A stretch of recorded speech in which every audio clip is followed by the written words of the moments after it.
안녕하십니까, 최진호입니다. 최진호의 신앙탐구 81번째 시간으로 오늘은 불의한 청지기라는 제목으로 말씀 나누고자 합니다. 성경 말씀은 누가복음 16장 1절에서부터 8절까지의 말씀입니다. 또한 제자들에게 이르시되 어떤 부자에게 청지기가 있는데 그가 주인의 소유를 허비한다는 말이 그 주인에게 들린지라. 주인이 저를 불러다가 내가 네게 대하여 들은 이 말이 어찌미뇨. 내 보던 일을 셈하라. 청지기 사물을 계속하지 못하리라 하니 청지기가 속으로 이르되 주인이 내 직분을 빼앗으니 내가 무엇을 할꼬. 땅을 파자니 힘이 없고 피로 먹자니 부끄럽구나. 내가 할 일을 알았도다. 이렇게 하면 직분을 빼앗긴 후에 저희가 나를 자기 집으로 영접하리라 하고 주인에게 빚진 자를 낱낱이 불러다가 먼저 온 자에게 이르되 내가 내 주인에게 얼마나 졌느뇨. 말하되 기름 100마리니이다. 가로되 여기에 내 증서를 가지고 빨리 앉아 50이라 쓰라 하고 또 다른 이에게 이르되 너는 얼마나 졌느뇨. 가로되 밀 100석이니이다. 이르되 여기 내 증서를 가지고 80이라 쓰라 하였는지라. 주인이 옳지 않은 청지기의 일을 지혜 있게 하였으므로 옳지 않은 청지기가 이를 지혜 있게 하였으므로 칭찬하였으니 이 세대의 아들들이 자기 시대에 있어서는 빛의 아들들보다 더 지혜로움이니라. 아멘.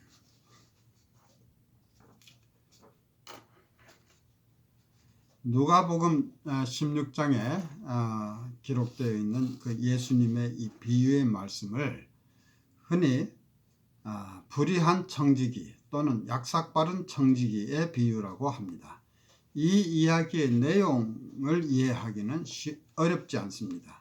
그러나 이 비유에서 불의한 청지기를 지혜롭다고 칭찬하신 말씀이 예수님의 일반적인 가르침과 조화를 이루기가 어려워서 설명하기가 쉽지 않습니다. 따라서 많은 사람들이 이 말씀을 읽다가 당황하게 됩니다. 목사님들도 이 비유에 관해서는 설교하기를 피하는 경향이 있습니다. 이러한 경우에는 성경의 앞뒤의 내용을 자세히 읽어보고 문맥을 살피는 것이 내용을 이해하는 데 도움이 될 수 있습니다. 이 비유의 바로 앞에 있는 내용은 누가복음 15장의 마지막 부분인데 흔히 탕자의 비유라고 하는 비유의 말씀입니다.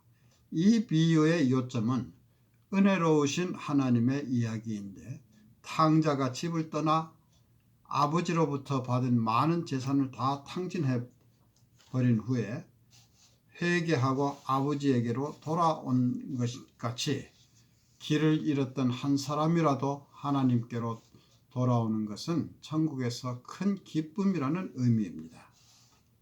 16장의 불의한 청지기의 비유는 15장의 탕자의 비유의 바로 뒤에 이어지는 비유입니다. 15장의 앞부분에서는 바리새인과 서기관들이 예수님께서 세리와 죄인들과 함께 어울린다고 트집을 잡아서 비난합니다.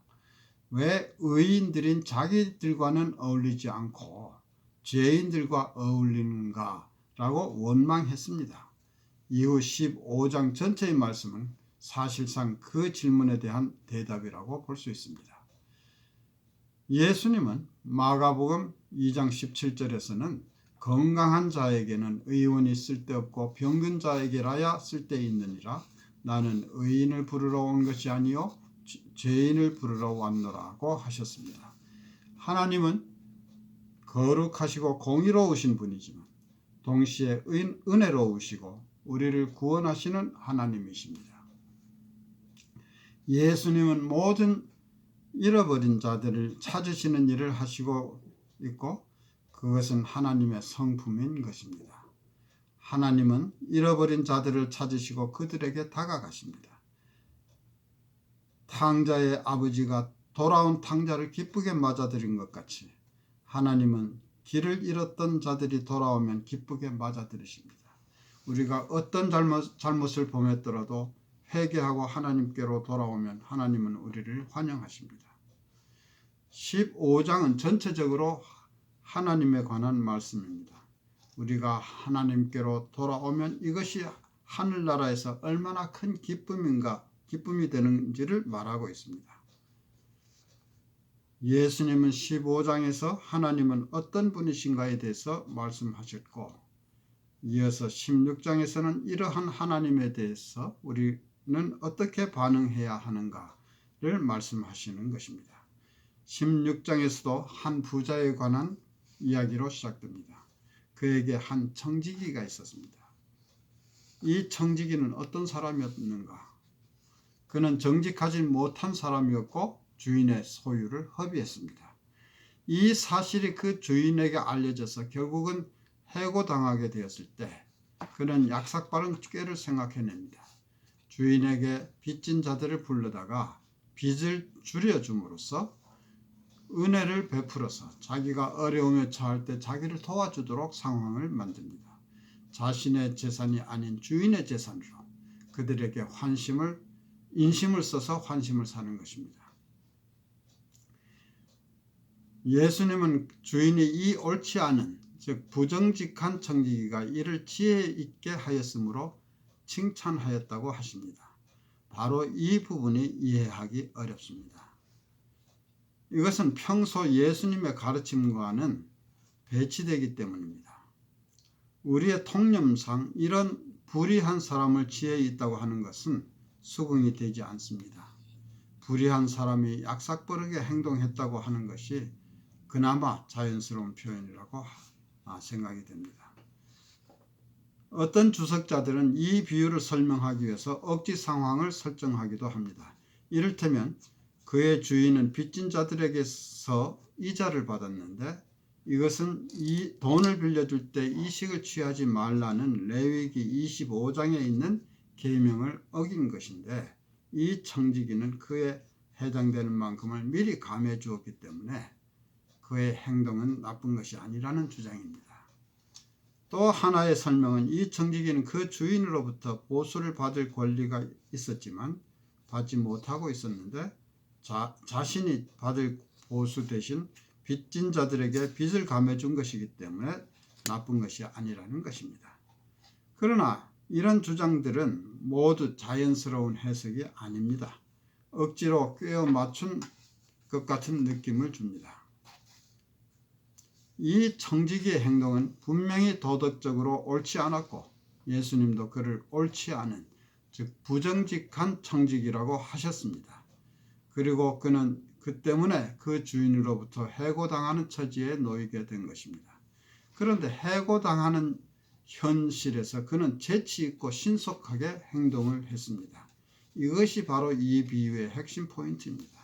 이 비유는 앞에 탕자의 비유 바로 다음에 나옵니다. 우리가 하나님께로 돌아오면 하나님은 언제라도 우리를 환영하신다는 것이 탕자 비유의 핵심입니다. 여기 16장에서 말씀하시는 핵심은 내가 지금 너의 위치를 깨달았으면 신속하고 기민하게 행동하라는 것입니다. 누가복음 15장의 탕자의 경우에는 아직 살아있는 아버지로부터 자기 몫의 유산을 미리 달라고 해서 그것을 받아서 허랑방탕하게 허비해버렸습니다. 16장에서의 비유에서도 옳지 않은 부정직한 청지기에 대해서 말씀하십니다.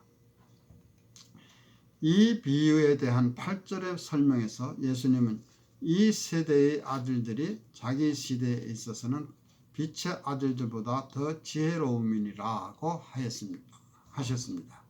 그런데 여기에서 자기 시대에 있어서는 이라는 표현은 NIV 영어 성경을 좀 참조해 보았는데 거기서는 with their own kind 라고 번역하고 있습니다. with their own kind, 즉 자기들 유의 일에는 더욱 약삭빠르다는 뜻입니다. 즉 자기들 유의 일에는 실제로 이 세상적인 사람들이 이 세상적인 이해관계에 있어서는 빛의 사람들보다 훨씬 약삭빠른 것이 사실입니다. 약삭빠르다는 말은 도덕적으로 옳고 그름을 떠나서 실용적인 기민성이 있다는 말로 생각할 수 있을 것입니다. 9절에서도 예수님은 불의의 재물로 친구를 사귀라. 그리하면 없어질 때, 즉 재물이 없어질 때 저희가 영원한 처소로 너희를 영접하리라고 하시는데, 이 말씀도 너희가 영적인 목적을 위해서는 기민하게 행동할 필요가 있고 너희 재물이나 가진 모든 것을 사용하라는 뜻으로 이해할 수 있습니다. 그것이 설사 불의한 재물이라 하더라도 영적인 목적을 위해서 사용하라는 말씀인 것입니다. 이 비유에서의 가르침은 결코 부정직한 것을 칭찬하는 것이 아닙니다. 기민함을 칭찬하는 것입니다.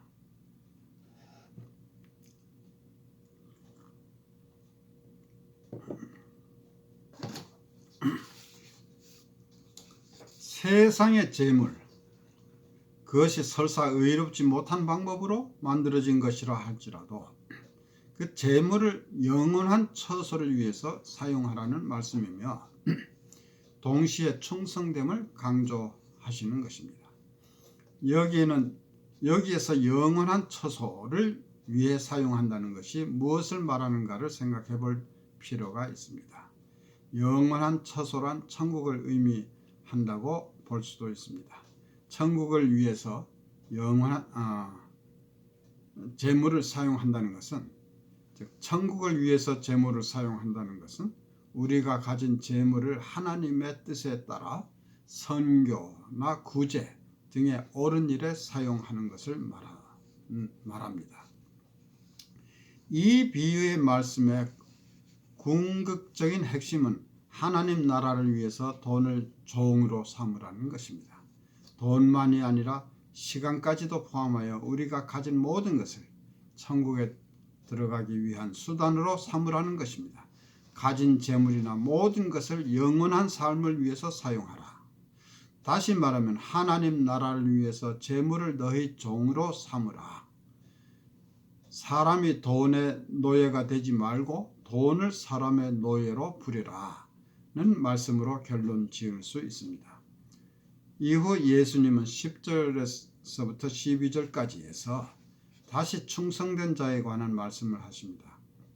지극히 작은 것에 충성된 자는 큰 것에도 충성되고 지극히 작은 것에 불의한 자는 큰 것에도 불의하니라. 너희가 만일 불의한 재물에 충성치 아니하면 누가 참된 것으로 너희에게 맡기겠느냐. 너희가 만일 남의 것에 충성치 아니하면 누가 너희의 것을 너희에게 주겠느냐고 하십니다. 우리가 충성하고자 한다면 지극히 작은 것에서부터 충성해야 하며 재물이 형성된 과정이 불이했더라도 그것을 사용하는 데 있어서는 바르게 충성되게 사용해야 한다는 것을 가르치는 말씀으로 이해됩니다.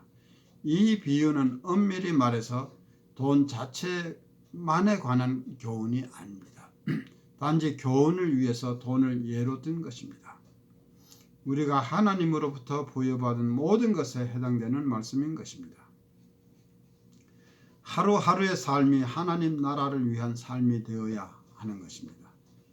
우리가 직장 생활을 할 때 직장에서 사용하는 재물과 자산이 반드시 도덕적이고 정의로운 방법으로 이루어졌다고 볼 수는 없습니다. 그러나 그것이 형성된 과정에 관계없이 최소한 내가 맡은 부분에서는 옳은 방법으로 그것이 사용되도록 충성되게 최선을 다하는 것이 옳은 신앙인의 태도일 것입니다. 요점은 무엇이 중요한가를 따져서 옳은 일에 기민하게 행동하고 충성하라는 것입니다.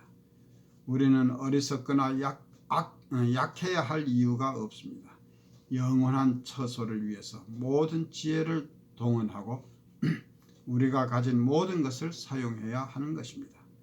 마태복음 13장 44절에 있는 밭에 감추인 보화의 비유에서 예수님은 사람이 이를 발견한 후 숨겨두고 기뻐하여 돌아가서 자기의 소유를 다 팔아 그 밭을 샀느니라고 하셨듯이 자기의 소유를 모두 팔아서 살 만큼 천국은 가치가 있다는 말씀인 것입니다. 오늘의 비유도 마태복음의 비유와 같은 맥락이라고 볼 수 있습니다. 감사합니다.